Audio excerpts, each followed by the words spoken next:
Hello everyone, welcome to my channel. Now today we are going to discuss about the Pythagorean triplets. Okay, now before going to Pythagorean triplets, let us just revise the Pythagoras theorem.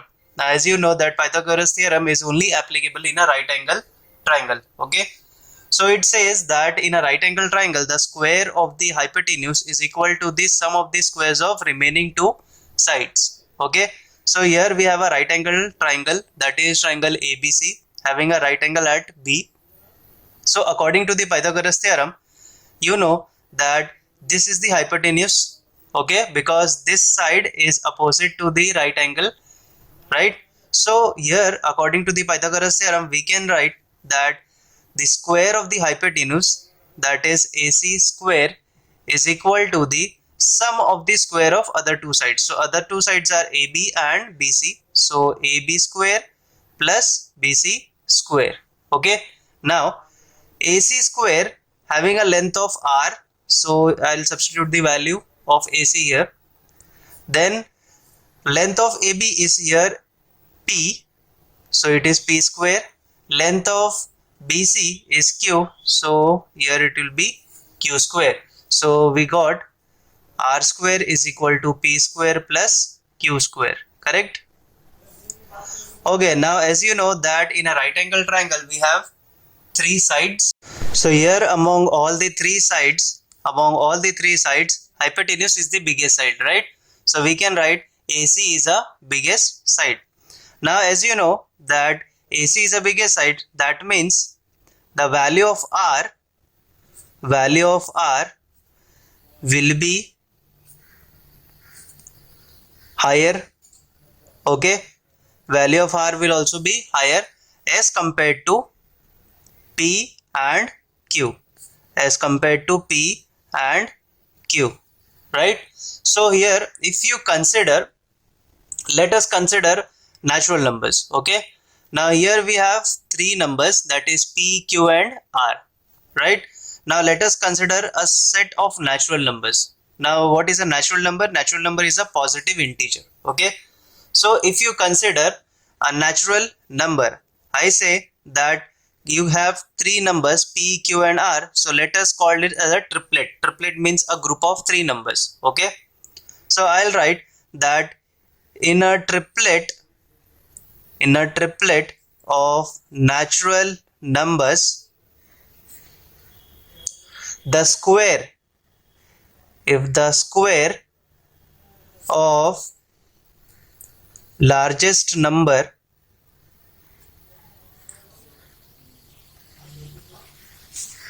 is equal to the sum of the squares of remaining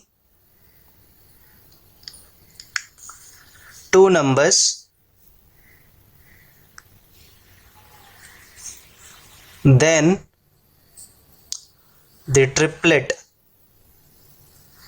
that means group of three numbers, can be called as a Pythagorean triplet. Now it means that if you have been given a group of three numbers, okay, where you must find highest number, okay, so the sum of the smaller numbers should be equal to the square of the largest number.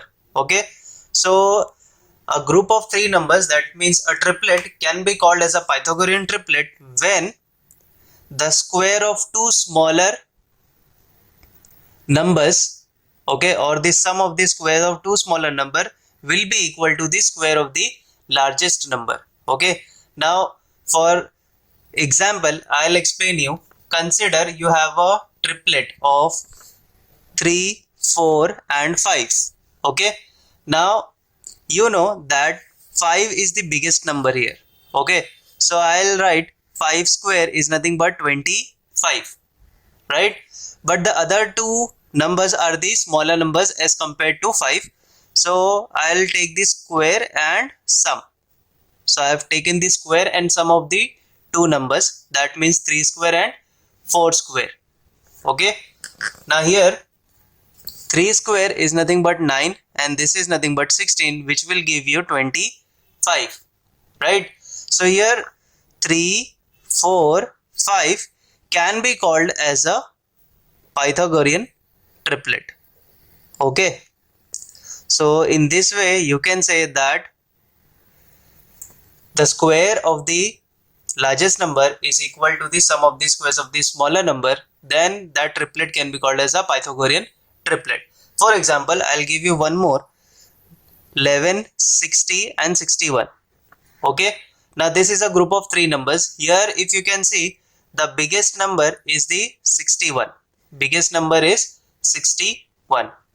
So if you know 61 square, okay, now here we have to find the value of 61 square. So let us find the value of 61 square. 61 square, that means 61 into 61. Okay, here I'll calculate 61 into 61. So this is 61, 0, 6.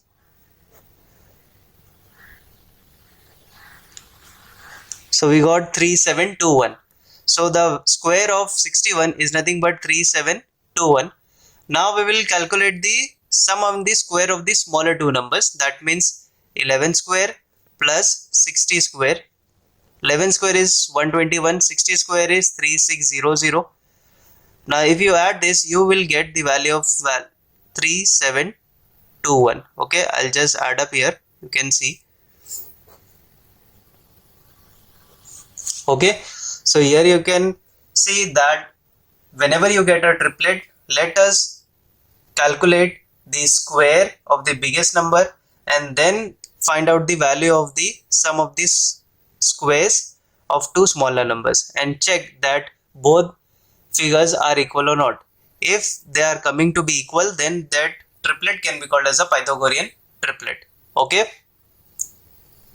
so here I have two more examples of Pythagorean triplet. Let us just verify it. So in this case 5, 12 and 13, right? So here the biggest number is 13. Okay, so let us consider the biggest number square, that is 13 square is 169. Okay, now the other two smaller numbers is 12 and 5. So let us do the squares and add them. Okay, so 5 square plus 12 square, that will give you 25 plus 144. Now when you add this, you will get 69.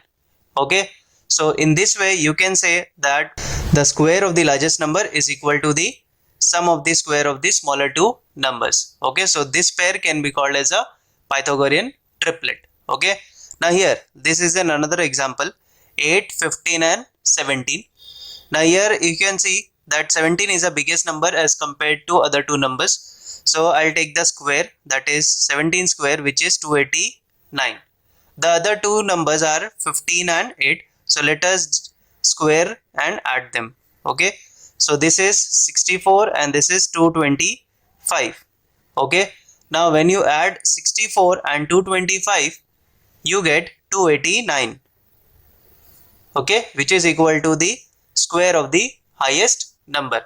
So here 8, 15 and 17 can be called as a Pythagorean triplet. Okay, so I hope you understood this Pythagorean triplet. If you have any doubt, let me know in the comments. Also do share with your friends and subscribe my channel. Thank you.